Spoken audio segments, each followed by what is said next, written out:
We're all in this together. You're watching Social Distance Learning by ISBA. Get the kids together. Learn something new. Ask a few questions and engage.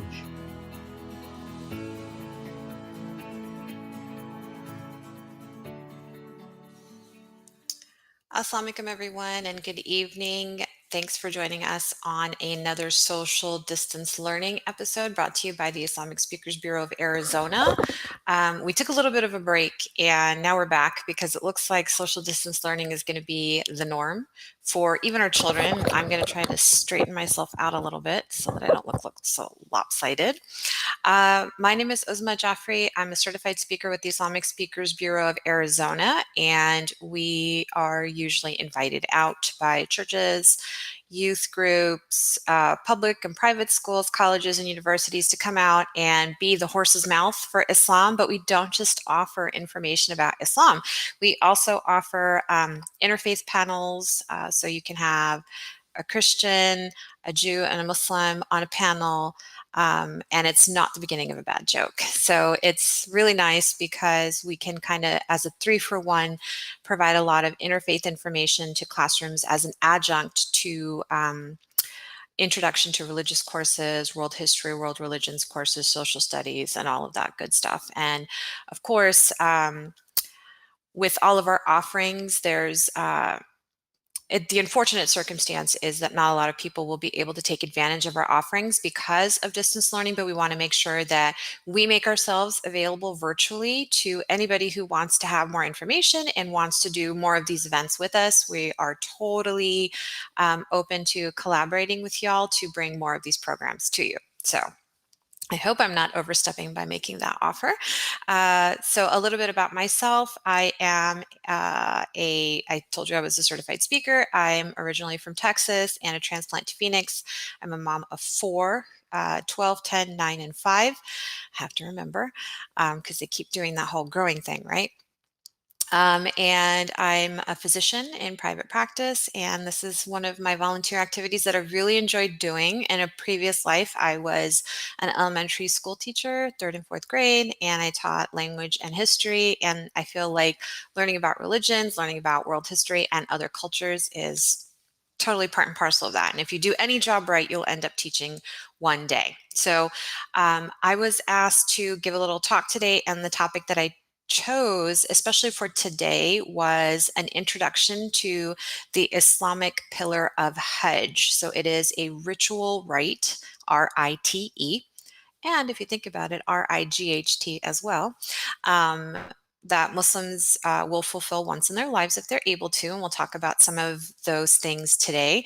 This is by no means a complete introduction or complete explanation of the Hajj. It's literally just an introduction, a snippet of what Muslims are up to these days, because if you don't know, Muslims, like their Jewish counterparts, run on a lunar calendar, so their holidays change by 10 days. They move up by 10 days on the Gregorian calendar, which is why you can't really plug them on a regular calendar. Their dates move. So this year, the month of the Hijjah, which is the Islamic lunar month when the Hajj is performed, the first of the Hajj is today. And so a lot of your Muslim friends or Muslim neighbors may be fasting or may be eager to do good deeds because these are considered the most blessed days out of the year. So the first 10 days of the Hijjah are super blessed, and Muslims are trying to rack up good deeds. And you're going to be scratching your head thinking, well, I thought Ramadan passed. Ramadan is the 9th lunar month. So, this follows shortly after. And so that's why your Muslim friends are really busy. And that's why I'm going to be talking to you about Hajj today, which falls during these holy days. So our producer, Joe, is awesome, and he's going to be advancing the slides so I can introduce you to some of ISBA's work. So this is kind of the flagship presentation that we offer, which is getting to know American Muslims and their faith. And it's kind of like our Islam 101. That's what we lovingly call it. So what I'm going to talk about A lot of the content comes directly out of this presentation, which is provided by Islamic Network Group out of California. So it is heavily vetted, researched by other people a lot smarter than me who are qualified to do that. So nothing that I am saying today is coming entirely myself. I will add some anecdotes to try to keep your attention today. And certainly, I think if you guys have comments, questions, there's a place where you can post them because it's live, and we'll figure out a way to answer those. And in fact, I'll try to get on so that I can answer some of those as well. So this is our slide, kind of an intro to our presentation. We'll go to the next one. So the outline of this presentation kind of tells you some basic definitions, like what's a Muslim, Muslim statistics in the world, in the United States, what do they believe, how do they practice, and then some of the misconceptions, and then the relationship with other religions, so their interface place or stance, if you will. We can go to the next slide. I like this definition, but mostly I like the slide because you can see what it's saying in the definition. A Muslim is somebody who follows the religion of Islam. And remember, as English speakers, our ears are trained to hear those first consonant sounds. So Christians follow Christianity, Hindus follow Hinduism, Jews follow Judaism, but then the Muslims come along and their religion isn't Muslim. Their religion is Islam. So it's not even a first consonant. They use a vowel for their religion. So Muslims follow Islam. The followers of the religion of Islam are not called Islamic. That is for non-living objects. The Muslim is a person, and they come from all walks of life, and they're really diverse. And that's why I like this slide, because you can see they come in all colors, shapes, and sizes, and dress and eat differently. So we can go to the next slide. And this kind of, from this flagship presentation that we have, the most popular one that we have, what we like to teach people is that a quarter of the world's population is actually Muslim. And if you look at this little table here, it tells you that there's really no continent. Well, Antarctica is not on there, but there's pretty much no continent where Muslims do not exist. So this can be a little worrisome for people who like to say, go home where you belong, because home can be anywhere for, like any other religion, for a Muslim as well. So these slides, these last two slides, are really important when it comes to the Hajj in particular, because how on earth can a religious rite be performed by so many different people? Like, the same stuff is done by these people. So the only rite we'll be able to talk about today is the Hajj, because we're,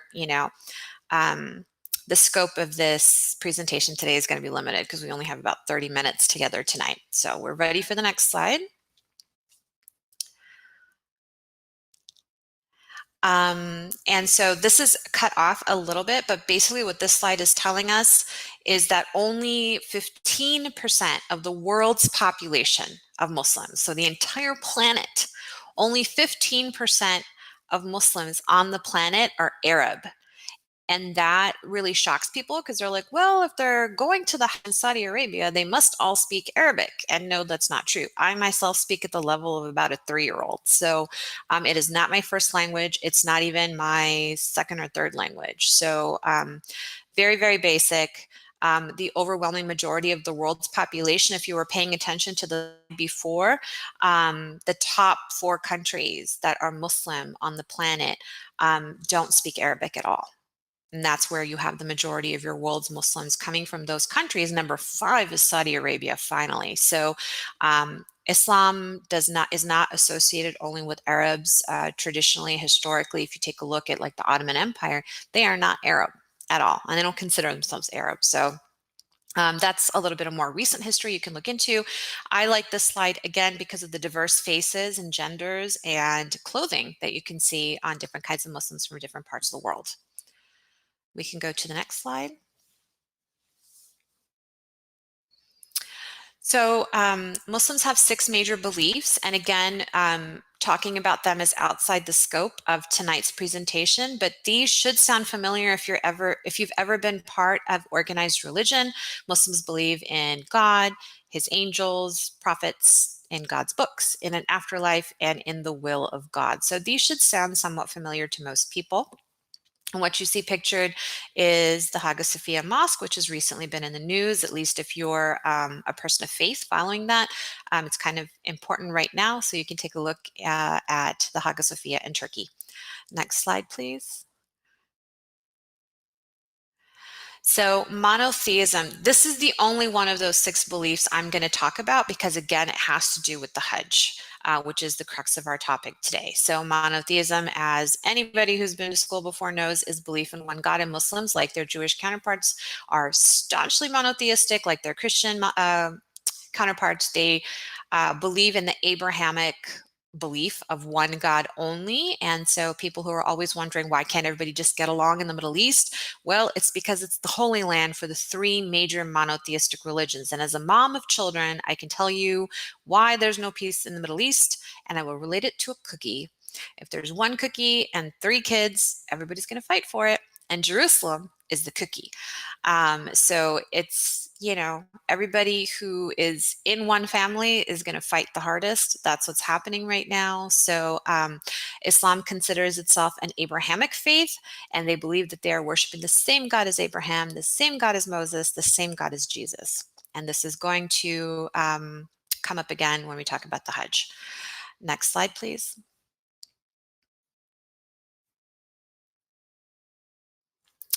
Um, so once Muslims have solidified their six beliefs and they know that they really believe it, and this is either what they've been born into believing or what they've chosen to believe, these are the practices that they will now implement to demonstrate their belief. And so the one practice that we're going to be talking about, these practices are also called the pillars of Islam, so kind of like the foundation of the house of Islam. Like these are the spiritual acts that most observant Muslims will fulfill and will be doing. So the Hajj is the last of those, number 5, and the Hajj literally means a pilgrimage.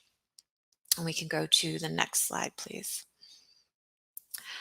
So the pilgrimage is done to the city of Mecca, which is in Saudi Arabia. So a little bit of historical background. Muslims believe that Abraham was first sent here, and I believe in the Bible, in early translation, it was called Becca. So it was like the middle of the desert, and Abraham was instructed by God to go there and to leave his second legitimate wife. Muslims believe that Hagar was his legitimate wife, and the mother of Ishmael. And then he was instructed to leave them there. And as a result of his sacrifice and their belief that God was doing something to benefit them and benefit the generations after them, and as a gift to him and to Hagar for fulfilling this pilgrimage, uh, Muslims are now performing this pilgrimage in their honor. So a lot of people sometimes think that people go to Hajj to honor Muhammad, but actually the entire Hajj is pretty much, yeah, Muhammad taught people how to do it, but it's in homage to Abraham and his family. So there are very specific rites that Muslims are doing for 5 days. And again, this is performed in the Islamic lunar month of the Hijjah. And what you see pictured here is the old Grand Mosque of Mecca. And that sea of white that you see is people. And that's men. Men dressed in 2 garments, so a piece of cloth around their shoulders and a piece of cloth around their waist. So whether you're a garbage man, a plumber, a king, or a president, you will dress the same in front of God because your status is exactly the same as God. And interestingly enough, that is the death shroud as well for Muslims, because like their Jewish counterparts, the ones who observe those burial rites, Muslims are buried in a death shroud. So that's what the men have to wear, and it has to be unstitched cloth. So interspersed in that white that you see in the Grand Mosque is any color that you see there is women. So women can wear whatever they want as long as they are covered from head to toe. Now, interestingly, Muslim women who choose to cover their face are not allowed to draw a cloth over their face during the Hajj because, again, it is kind of the great equalizer. So everybody is exactly the same in the eyes of God, and we try to have as uniform dress as we possibly can too. Now, you're not just going to see white or black here. A lot of the women, depending on what groups they come with, they will wear very brightly colored dresses from head to toe. So their headscarf and their outer covering will be like bright purple or bright orange. You get to see a lot of fun colors like that. Now, the old Grand Mosque, I say, because this original building only held about 1 million people. And annually 2 to 3 million people attend the Hajj, and it was becoming harder and harder to plan this event. And everybody that you see on the outside, basically outside of those walls, is praying on marble flooring. And if you go to the right-hand corner, you're starting to get into the street. or other buildings. And so now what they've done is where those three domes are, I believe they've preserved those, and everything behind it has been expanded to the back, because by 2023 or 2025, one of those odd numbered years, I forget, they are planning to accommodate at least 2 million people inside of that building. So the whole point of this building is to circumambulate, or to walk in a circle around that black building in the middle. And again, Muslims are doing this to commemorate Abraham and his family. So we'll go to the next slide so I can explain what that means.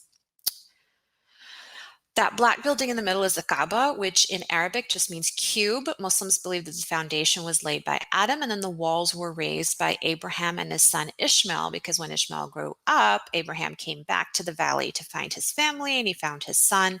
And the stories of the sacrifices of Abraham later differ between, I believe, Christian and Muslim traditions.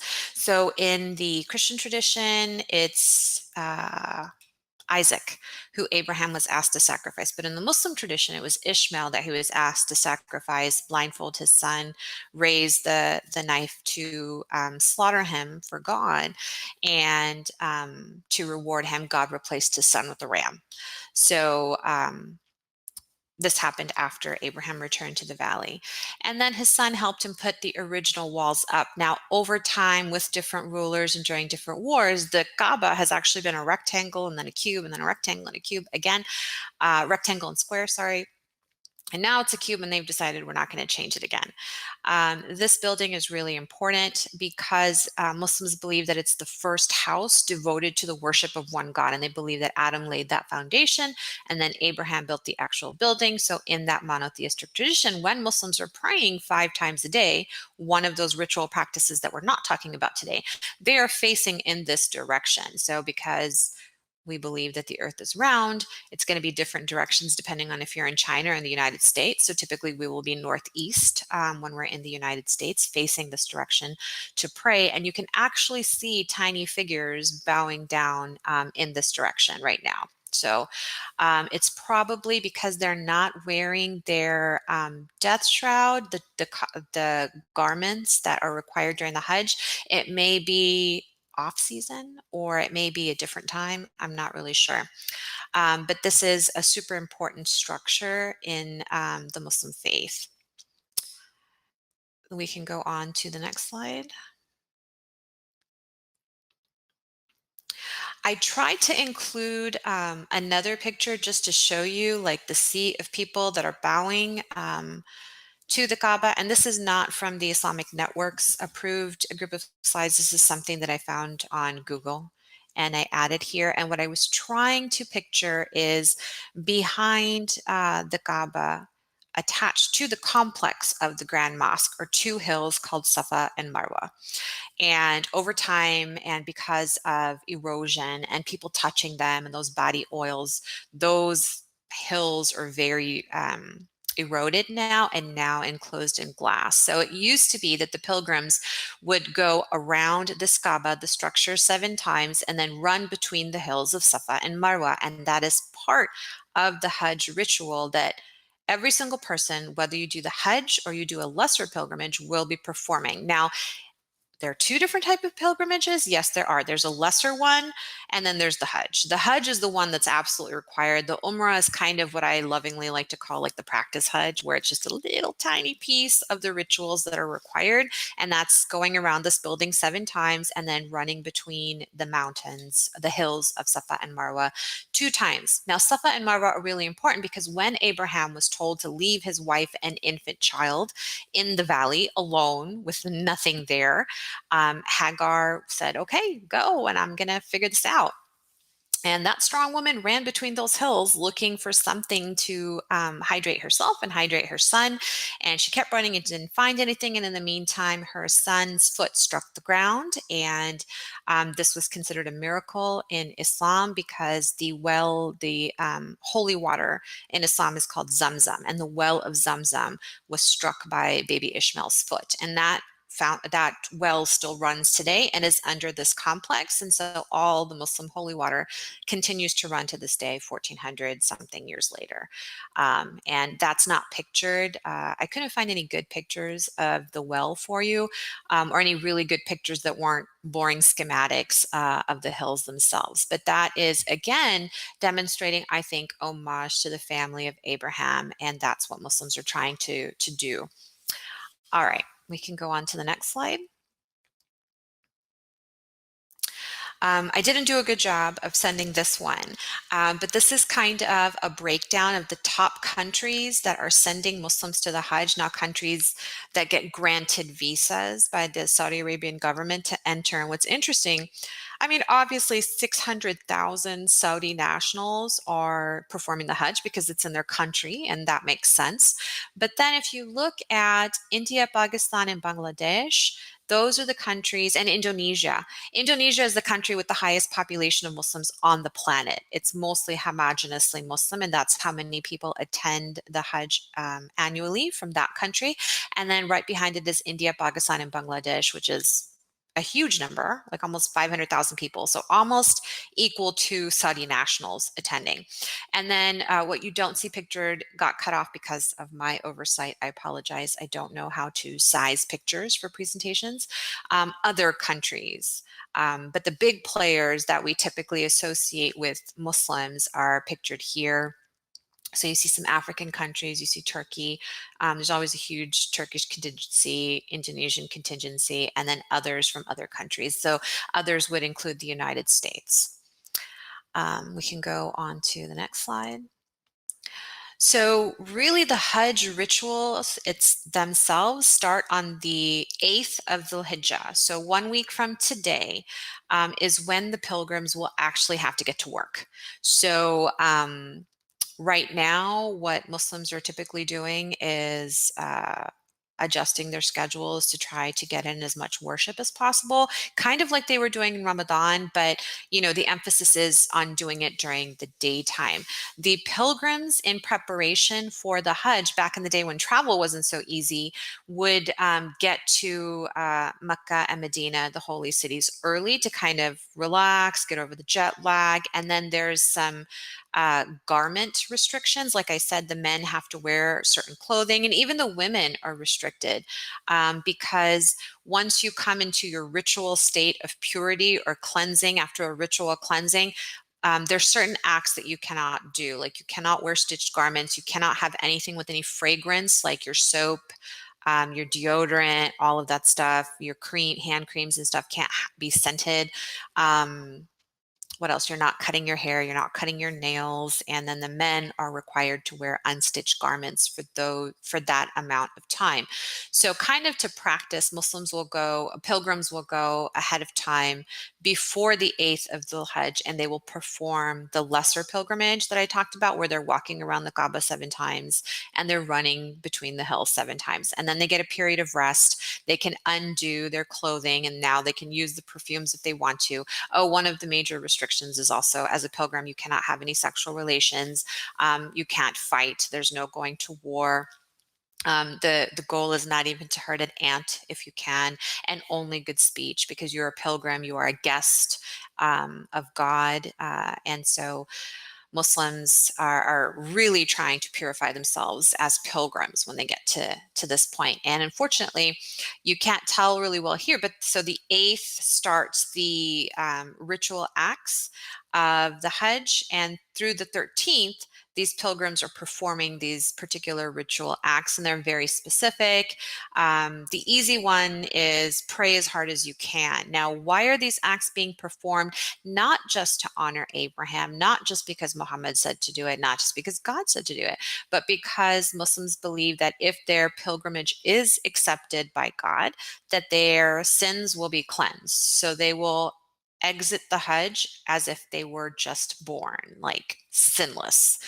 There's no concept of original sin in Islam, so all people are born sinless and pure. And so for that reason, that's why people go to the Hajj. Now, this year, because of COVID restrictions, it's closed to anybody but nationals. And I think even that is with a lot of restrictions. So this year, 2 million really disappointed Muslims are on the planet because naturally, by February of every year, pretty much 6 months before the actual Dhul Hajj month, people have already gotten booked and the visas are all closed and you're done.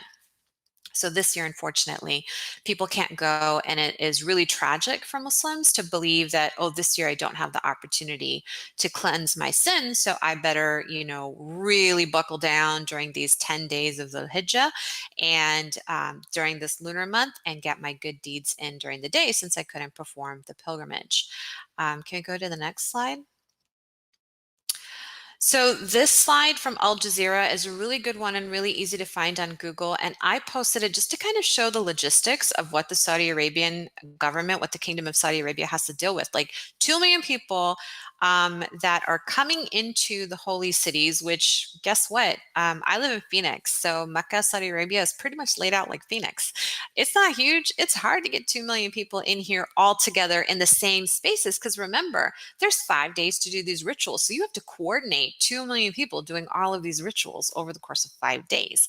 So part of those rituals are not only going to the Kaaba that you see pictured there and being in that grand mosque complex, the hills of Safa and Marwa, they do on the 8th of Hajj have to leave for what's called the tent city in Mina. And so you see those in the bottom left-hand corner, those little white tents propped up. There are 45,000 tents. I believe this slide is from 2017, so it's a little outdated. 45,000 tents. It's basically an outdoor camping trip where you're really giving up the comforts of life in order to perform these rituals and honor God and try to get your sins cleansed, because it's not easy in Islam to get your sins cleansed. And let me tell you, there is the whole stipulation is if God accepts your Hajj. There is no guarantee for Muslims that it will be accepted, but they're still going. And that to them is kind of the epitome and demonstration of their faith. So their prayer is that their Hajj will be accepted, because it's very easy to actually violate your Hajj and violate the sanctity of your Hajj and have it not accepted.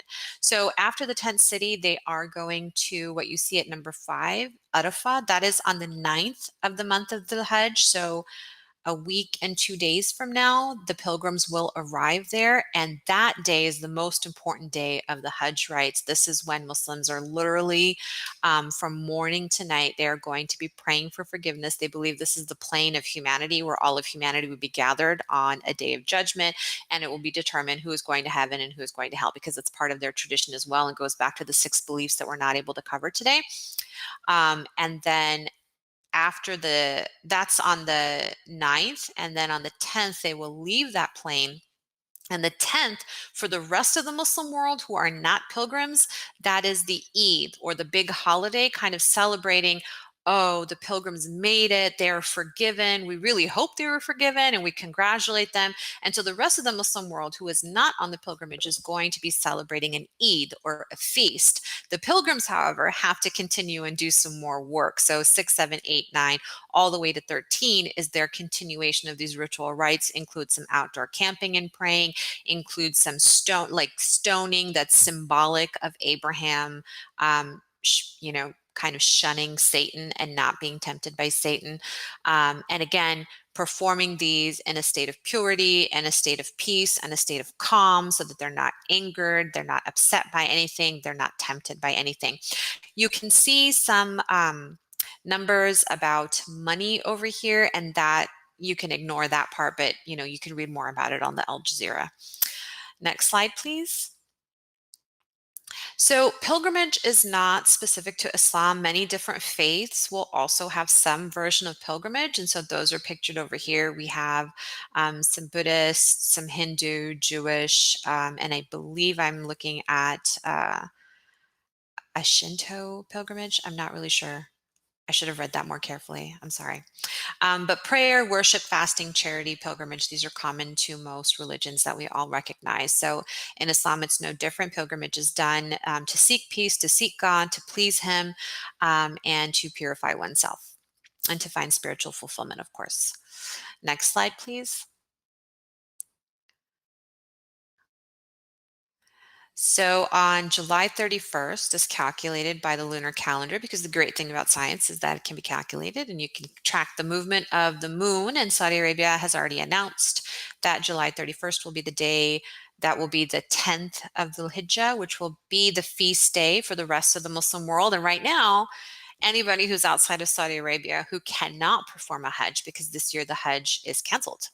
And this has happened before during a plague. So Islam observes science as well and what's it called? Quarantine very strictly because Muslims are instructed not to go into a land where there is disease and to stay away from lands that have disease. So because COVID is there, Muslims will not be observing or be invited to Saudi Arabia or allowed to enter in order to do it. So pretty much the whole Muslim world outside of Saudi Arabia will be observing the second name that you see over there, Eid al-Adha. And so the udhiyah is the sacrifice of an animal. So the ritual sacrifice, while it's not done so much in Jewish tradition anymore, it is continued in the Muslim tradition. So because Abraham was asked to sacrifice his son and it was replaced by a ram in honor of that sacrifice, Muslims whether they're pilgrims or whether they're not, will offer a ritual sacrifice of an animal. And then 1/3 of the meat you keep, 1/3 you give to your family and friends, and 1/3 goes to charity. And it's kind of a big celebration. Everybody's trading the meats and there's partying, again, in non COVID times. So I'm not exactly sure how Muslims are going to be doing this across the world, probably just dropping off meat on doorsteps and saying, enjoy it, and we'll have some Zoom parties. But it is typically like any other holiday that any other religious group will observe. So gifts, presents, festivities, whatever you can afford, whatever traditions you have in your family to honor them. But the sacrifice is a tradition of the Eid al-Adha, the festival of the sacrifice. And so that is going to be on July 31st. So what you can say to your Muslim neighbors is Eid Mubarak, which means happy Eid, or you can just say happy Eid if that's easier. That is what they will be observing that day. And that's our presentation for today. I have not seen any questions come up, but I'm going to scroll really quickly to see if we have anything. I think there was one comment or not. But if you like what you heard today, I think it would be great for y'all to contact the Islamic Speakers Bureau of Arizona to see if you can get the entire body of the Getting to Know American Muslims and Their Faith, or Islam 101 talk, and it can be done virtually. And it would just be a really great opportunity to get to know your Muslim neighbors. And if you have any other questions, comments, or concerns, you can visit the Islamic Speakers Bureau of Arizona on Facebook and Instagram. Thanks everybody for joining us.